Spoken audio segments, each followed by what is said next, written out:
हरे कृष्णा राधे राधे। तो दोस्तों आज की वीडियो में हम ये जानेंगे कि फागुन के महीने में हमें अपने लड्डू गोपाल की सेवा कैसी करनी चाहिए और कौन सी सेवा हमें उनकी खास करनी चाहिए। तो चलिए हम बात करते हैं कि इस महीने बहुत ही रंग बिरंगे त्यौहार आने वाले हैं। जैसे हमारे कृष्ण पक्ष में आते ही महाशिवरात्रि, हमारे शिव जी और पार्वती जी के विवाह का दिन है। इसी महीने विजया एकादशी आती है। फिर शुक्ल पक्ष में रंग भरनी एकादशी आती है। फुलेरा दूज आता है, जिस फुलेरा दूज पे हम, अगर आपके घर में राधा रानी हो और अपने श्री कृष्ण अपने लड्डू गोपाल बाल गोपाल के साथ उनका विवाह कराया था उन्होंने। फिर हम आते हैं कि बरसाने में लठमार होली होती है, काशी में होली होती है, फिर हमारे वृंदावन में होली होती है। तो हमारा ये जो फागुन का महीना है ये विशेष महत्व रखता है।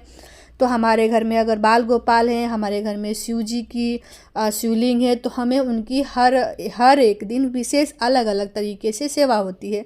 तो चलिए हम अपने लड्डू गोपाल की बात करते हैं। तो हमें अपने लड्डू गोपाल की विशेष सेवा कैसे करनी है फागुन के महीने में। तो सबसे पहले हम अपने लड्डू गोपाल को जैसे जगाते हैं वैसे जगाएंगे, उनको दूध का भोग लगाएंगे।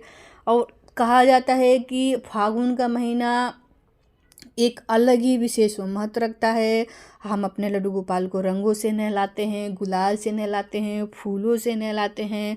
कहा जाता है कि रंग हमारे ज़िंदगी में बेहद विशेष महत्व रखता है। और सबसे पहले श्री कृष्ण जी ने वृंदावन मथुरा में पहली बार उन्होंने ही होली खेली थी। इसलिए हमें ये पूरा फागुन का महीना होली और रंगों में ही हमारा बीत जाता है। तो चलिए हम अपने लड्डू गोपाल को सबसे पहले जगा लेंगे, उनको दूध का भोग लगा लेंगे। अगर आपके पास गुलाल हो तो उनको जिस थाली में पात्र में आप नहलाते हैं वो थाली पात्र हमें खाली नहीं रखनी चाहिए। या तो आप स्वास्तिक बना लें या तो उसमें फूल डाल लें। और सबसे बड़ी बात, अगर आपको फूलों रंगों से स्नान कराना है, हर रोज़ अपने लड्डू गोपाल के साथ अलग अलग तरीके से होली खेलेंगे। जैसे कभी फूलों के साथ होली खेलेंगे, कभी गुलाल के साथ होली खेलेंगे, कभी उनको अलग अलग कलर के पोशाक पहनाएंगे। अगर आप के यहाँ ठंड, क्योंकि अभी ठंड बहुत ज़्यादा है, सर्दियाँ बहुत ज़्यादा है, इतनी भी गर्मी नहीं आई है कि हम अपने लड्डू गोपाल को हल्के वस्त्र पहनाएंगे। तो जैसे उनको आप मौसम के हिसाब से ही उनको वस्त्र पोशाक धारण कराइएगा। और हमको उनको फूलों की थाली में स्नान कराना चाहिए, फूलों के साथ स्नान कराना चाहिए। आप चाहें तो चंदन से स्नान कराएं, हल्दी से स्नान कराएं, या तो आप फूलों को कई तरीके से फूल आते हैं, पुष्प आते हैं। जैसे गुलाब के फूल हो गए, बहुत सारे फूल होते हैं रेड और पीले कलर में, लाल कलर में। उनको आप अच्छे से पीस के उनको छान के उससे भी अपने लड्डू गोपाल के साथ आप होली खेल सकते हैं, गुलाल के साथ होली खेल सकते हैं। उनको हम रंग बिरंगे कलर के जैसे पोशाक धारण कराएंगे, पीले नीले गुलाबी, हर तरह के हर एक जैसे पोशाक होते हैं आपके पास, जैसे जैसे आपके पास पोशाक होंगे वैसे उनको पोशाक पहनाएंगे। फिर उनका हम अंग पोषण करेंगे। तो देखिए हम आपके पास जैसे भी लड्डू गोपाल हो, जैसे भी उनकी विग्रह हो, क्योंकि हर एक विग्रह में हमारे लड्डू गोपाल होते हैं। और हमें तुलसी पत्र ज़रूर उस दिन हर जगह उनके लिए, हर महीने उस महीने हर दिन हमें उनके लिए तुलसी पत्र का व्यवस्था रखनी चाहिए। कभी हमें, जैसे हमारा मंगलवार हो गया, हमारा रविवार हो गया, हमें 2 दिन हमारी एकादशी हो गई, तो हम इन 3 दिनों में तुलसी माता को नहीं छुएंगे, ना उनका कोई पत्ता तोड़ेंगे। तो हम 1 दिन 2 दिन पहले ही उनके लिए तोड़ के सुविधाएं रख लेंगे। फिर हम उनके लिए अच्छे अच्छे पोशाक पहनाएंगे, फिर हम उन्हें इत्र की मालिश देंगे, उनके कपड़ों पे इत्र लगाएंगे। क्योंकि कहा जाता है कि फागुन के महीने में खुशबूदार चीज़ों की विशेष महत्व मानी जाती है हमारे लड्डू गोपाल की तरफ से। जैसे उनके पोशाक हो गए, इत्र हो गए, फूल हो गए, पुष्पें हो गई बहुत सारी। इस तरह हमें उनकी सेवा देनी चाहिए। आप रंगे बिरंगे पोशाक पहनाएं अपने लड्डू गोपाल को, अपने लड्डू गोपाल के साथ होली खेले, पुष्पों की होली खेले, उनको भोग लगाएं, अच्छे अच्छे पकवान दें। जैसे पूड़ी हो गए, मालपुए हो गए, आप उनके लिए घर पे अलग अलग तरीके से व्यंजन बना के उनको भोग लगा सकती हैं।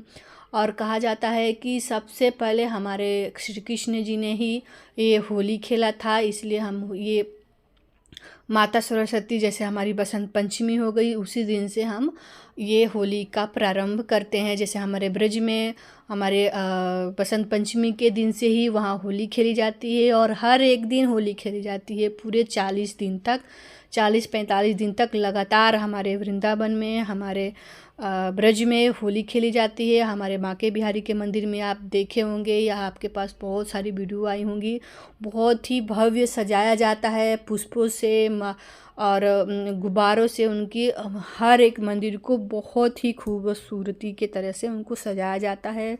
कहा जाता है कि खुशबू ये फागुन के महीने में हमारे लड्डू गोपाल का विशेष महत्व रखता है और बहुत ही अच्छे से हम उनका भोग लगाएंगे।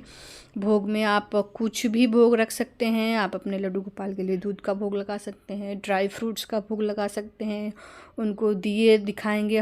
हमें हर रोज़ यही उनके लिए यही सेवा देनी है। उनके लिए बांसुरी हम ज़रूर रखेंगे। बांसुरी हमें उनको रोज़ देना है, क्योंकि ब्रज में हमारे लड्डू गोपाल जब हमारे श्री कृष्ण होली खेलने के लिए सबको बुलाते थे तो बांसुरी के द्वारा ही हमारे राधा रानी को बुलाते थे। जब वो बांसुरी बजाते थे तो हमारे राधा रानी को पता लग जाता था कि अब उनके कान्हा, उनके सखा उनको बुला रहे हैं होली खेलने के लिए। हमारे ब्रिज की सारी गोपियाँ बंसी की आवाज़ पे दौड़ जाती हैं कि चलो अब हमारे कान्हा ने हमको बुलाया है रंग खेलने के लिए, हमको आगमन दिया है। तो अब वो जाके अपने लड्डू गोपाल के साथ, अपने कृष्ण के साथ होली खेलती थी। और वैसे ही हम हर रोज़ अपने लड्डू गोपाल को गुलाल का तिलक लगाएंगे, रंगों का तिलक लगाएंगे, उनके गालों पे टीका करेंगे, उनके माथे पे टीका करेंगे। हम गाय माता को भी गुलाल लगाएंगे, क्योंकि उनके साथ हमारी गाय माता भी पूजी जाती हैं हमारे लड्डू गोपाल के साथ। और ऐसे ही हम हर रोज़ अपने लड्डू गोपाल के साथ गुलाल से खेलेंगे, पुष्पों से खेलेंगे। आप पुष्पों को, मैंने बोला ना कि पुष्पों को ही पीस के उनका रंग बना सकते हैं, क्योंकि हम अपने लड्डू गोपाल पे कलर नहीं लगा सकते, क्योंकि हम रंगभरनी वाले एकादशी के दिन, रंगभरनी एकादशी के दिन अपने लड्डू गोपाल को कलर लगा सकते हैं, होली वाले दिन लगा सकते हैं। जैसे काशी में होली होती है, वृंदावन में होली होती है, उस हिसाब से हम अपने लड्डू गोपाल को कलर लगाएंगे, उनको अच्छे पोशाक पहनाएंगे और उनको खूब सारा प्यार दुलार करेंगे, उनकी आरती करेंगे, उनका भोग करेंगे, उनको जगह जगह घुमाएंगे। अगर घुमाने आप बाहर ले जाते होंगे तो आप घुमा भी सकते हैं। और बहुत ही अपने लड्डू गोपाल की विशेष सेवा हमें करनी होती है और बहुत ही प्यारा हमें उनका श्रृंगार करना चाहिए। कहा जाता है कि हमारे श्री कृष्ण श्रृंगार के रसिया हैं, तो उनको गुलाल लगाएंगे, श्रृंगार करेंगे। और आशा करती हूँ कि मेरी वीडियो दी हुई जानकारी आपको अच्छी लगी होगी, तो लाइक ज़रूर कीजिएगा, सब्सक्राइब करना ना भूलिएगा। और आपको किसी भी चीज़ की जवाब चाहिए तो आप प्लीज़ कमेंट करिएगा, मैं आप अपने द्वारा उसको पूरा करने की कोशिश करूँगी। और आपको मिलते हैं किसी और नेक्स्ट वीडियो में, किसी और टॉपिक पे। तब तक जय श्री कृष्णा, राधे राधे। और आप सभी को हमारे तरफ से एडवांस में हैप्पी होली। और आप सभी अपने लड्डू गोपाल के साथ ऐसे ही फागुन के महीने में डे बाई डे अपने लड्डू गोपाल के साथ होली खेले, खूब सारा